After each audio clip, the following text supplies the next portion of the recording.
Hey guys, Crucifix here. Today I'm going to show you how to super flush your cooling system to get all that dirty, old, contaminated coolant out of the radiator, out of your engine block, out of your heater core. Just really get a good flush going and then fill it up with brand new coolant. Before doing this super flush, go check out my other video on how to test your coolant and make sure that you need to flush it. I go through all the different types of tests you could do to check your coolant and see if it's good or bad. So when you're done watching this video, go check that out. I'll leave the link in the description below. Before you touch the cooling system at all, whether it's taking the radiator cap off, whether it's opening the petcock to drain the fluid, touching any hoses, always make sure that the engine is cool, the system is pressurized when it is hot, and you don't want to burn yourself. I'm working on a Ford 3-liter engine. It's a V6. In my case, I have a radiator cap, and I also have a coolant reservoir tank. Some cars might not have this radiator cap, so whatever I do through the radiator cap, you could do through the coolant reservoir tank. A couple of days before you're going to flush your coolant, you're going to want to use a chemical coolant flush. You can see it is a flush and cleaner. This one's actually supposed to be mixed with water, so you're supposed to empty your coolant, add water, and then add this. But the thing is, it's getting below freezing, so I'm just going to mix this right in with the coolant. I'm going to add our coolant flush to the coolant reservoir. The chemical flush is really going to help flush out any contaminants, loosen up any debris, and it's just going to make your super flush that much better. Use the whole bottle. And now I'm going to go drive the car, put a few hundred miles on her, and then we'll empty the coolant. A few days later, all the chemical flush has been circulating throughout the system. I used my heat to get it in the heater core. It's been through the radiator, all the hoses, through the engine block. So now we're ready to do a coolant flush. In order to do a super flush, here's everything you're going to need. Just have some basic hand tools, a couple of drain pans to catch the old dirty coolant. We got a bunch of distilled water. Make sure you're using distilled water and not filtered water. The only ingredient in this should be pure water. I bought 2 chemical flushes because I used one and I'm going to use another in a few minutes.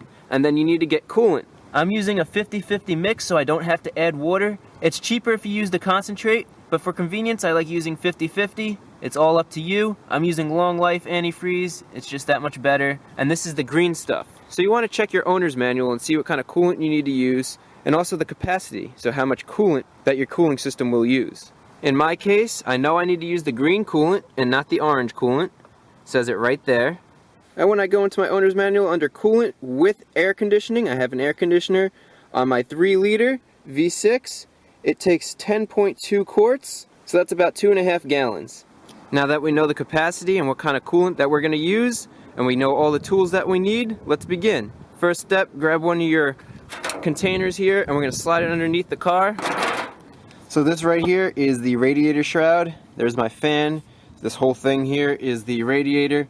That way is the front of the car, just to give you a reference. Here's the lower radiator hose, but we want to look for something called a petcock. It's pretty much just a valve that lets the coolant out. Usually it's in the corners of the radiator. So here's one corner, but we have the lower radiator hose, so I'm going to go check the other corner.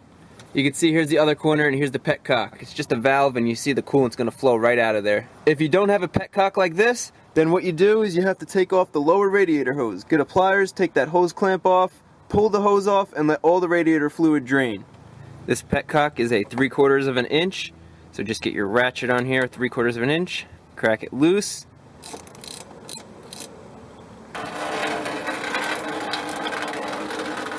And you can see this coolant looks disgusting. It pretty much looks like a coffee or a mud, and that's not good. Now you'll notice the petcock isn't draining very quickly, so I'm going to show you how to make it drain faster since we have our coolant catch pan where it needs to be. All you have to do is go to the radiator cap and pop it open. I don't know if you could hear that, but you can hear the air escaping. I'm going to take this cap off, and when I do, you're going to hear the coolant flow out a lot faster. So now we're going to let this drain completely out, and we'll move on to the next step. I'm going to catch some of this coolant so we can see it good before and after. Good. So as that continues to drain, one thing that's not going to drain is your coolant reservoir tank. So we're going to open that up. You can see that all that coolant is still in there, and it's dirty and disgusting. So what we're going to do is we're going to just keep this on loosely. We're going to go and find the hose. The hose runs down there, runs across, runs up here, all the way across, right to the radiator cap. And we're going to just take this off, remove the hose. The hose is actually clamped on right there. You could remove that clamp if you want, but all you need to do is get the end of this hose below the reservoir, and then gravity will pull the coolant out of this. So I'm going to come over here, I'm going to aim for my coolant pan where the old coolant is emptying into.